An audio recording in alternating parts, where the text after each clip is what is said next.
Most people think creativity is a talent, something you're born with. Either you have it or you don't. That is completely 100% wrong. And by the end of this video, I'm going to prove it. I'm giving you 10 thinking techniques used by the world's best designers, engineers, and entrepreneurs that will turn you into a creative machine. Not someday, not after some expensive course. Right now, in the next 8 minutes, you're going to want to screenshot this. Let's go. Here's what nobody tells you about creativity. It's not a feeling, it's not inspiration that strikes in the shower. It's a skill. And like any skill, it has specific learnable techniques behind it. 10 of them to be exact. And we're going through every single one right now. The first technique is the one everyone thinks they know, but almost nobody actually does correctly. Brainstorming. The rule is brutally simple. Quantity over quality. No judgment, no editing. No, but that won't work. You write everything down, every idea, no matter how stupid it sounds. Here's why most brainstorms fail. People filter as they go. They think of an idea, immediately shoot it down in their head, and never write it down.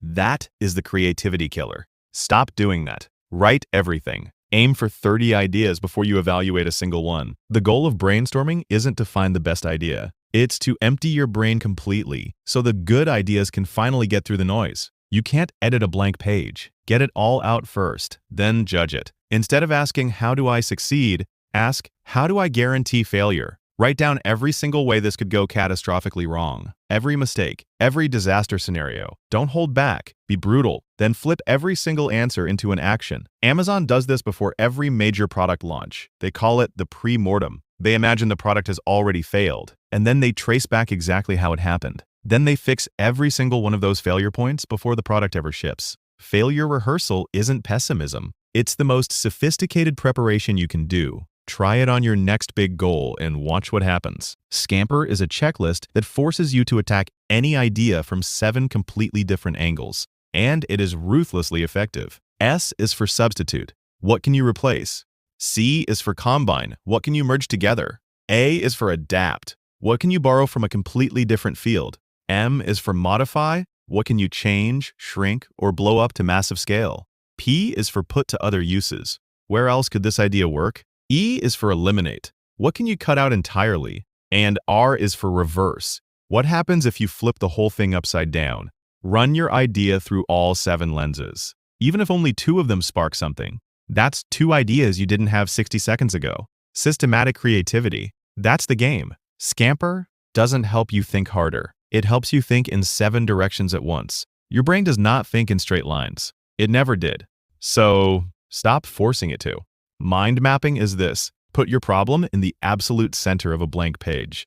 Then draw branches. Every related idea, every question, every random word or image, radiating outward from that center. Then branch the branches. Keep going until the page is full. Here's where the magic is hiding. The idea you actually need is almost never on the first branch. It's 3 or 4 connections deep, in the place your linear thinking would never have gone. The further out you push, the more original the thinking. Don't judge the branches. Just keep drawing. This technique comes from psychologist Edward de Bono, and it's used in Fortune 500 boardrooms around the world. Before making any major decision, you deliberately put on 6 different thinking hats, one at a time. The white hat is pure facts. What do we actually know? The red hat is gut feeling and emotion.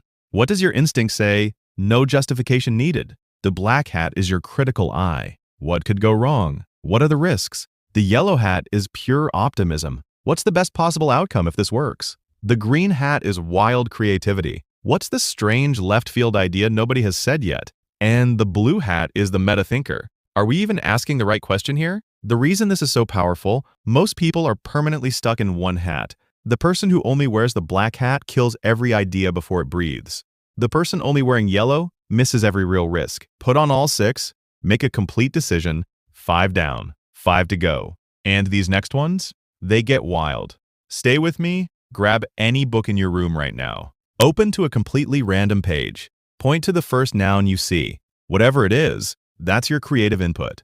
Now force 10 connections between that random word and your problem. Force it even when it feels completely stupid, especially when it feels stupid. This technique, called random input, works because your brain is the most powerful connection machine ever built, but it defaults to the same connections every single time. A random word breaks that pattern and opens entirely new pathways. The word umbrella became a loyalty program feature. The word anchor became a habit-building system. The word bridge became a customer onboarding redesign. Your brain built all of those. You just gave it an unexpected starting point. Creativity isn't a flash of lightning. It's a forced connection between two things that never met before. Here's the lie you've been told: that you need more to be creative, more time, more money, more options, more resources. That is completely backwards. Dr. Seuss wrote Green Eggs and Ham on a 50-word bet. 50 words. It became one of the best-selling children's books in history. Twitter was built on 140 characters. What seemed like a crippling restriction became the defining feature of an entirely new communication culture. Shakespeare wrote in strict rhythmic patterns. The haiku has exactly 17 syllables, not because 17 is magical, but because the limit forced poets to find beauty in compression. So here is your move. Impose a wild constraint on your next project right now. You have 30 minutes, set the timer,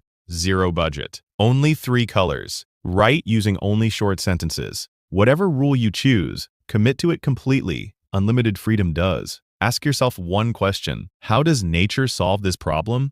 That question gave us Velcro, modeled directly after the tiny hooks on a burr that stuck to a dog's fur. It gave us bullet trains shaped after a kingfisher's beak to eliminate sonic booms. It gave us sonar, copied entirely from bats. It gave us architecture copied from termite mounds that stay cool without air conditioning. Analogical thinking means you stop trying to reinvent the wheel and instead find where that wheel already exists in a completely different field. Ask how aviation solves this. Ask how cooking solves this. Ask how an ant colony would solve this. The further the analogy from your original problem, the more original your final solution will be. This is the most counterintuitive one on the list, and it might be the most powerful. Spend 5 minutes brainstorming the absolute worst possible solutions to your problem. The most ridiculous ideas, the most embarrassing ideas, the ones you would never say out loud in a meeting. Make them bad on purpose. Make them aggressively terrible. Here's what happens. Your inner critic completely shuts up. The performance pressure disappears, and suddenly you're generating ideas at full speed with zero self-judgment. And then, here's the twist. Almost every terrible idea has a tiny, brilliant kernel hiding inside it.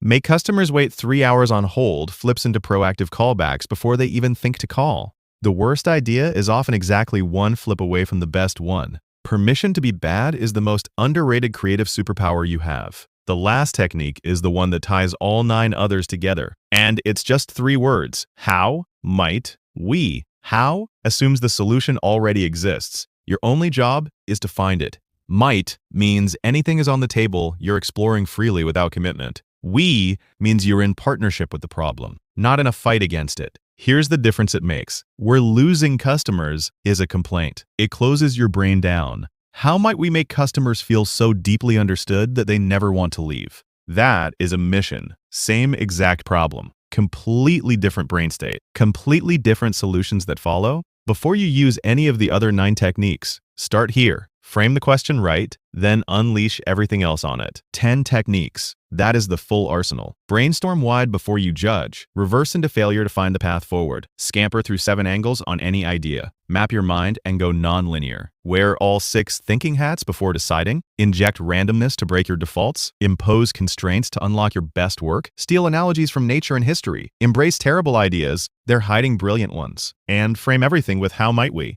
Use one of these today. Or use all 10. Either way, you are not the same thinker you were 8 minutes ago. If this fired something up in you, smash that like button, subscribe, and send this to one person who thinks they're just not creative. Because now you know the truth. Creativity is a skill, and you just leveled up. See you in the next one. Let's go.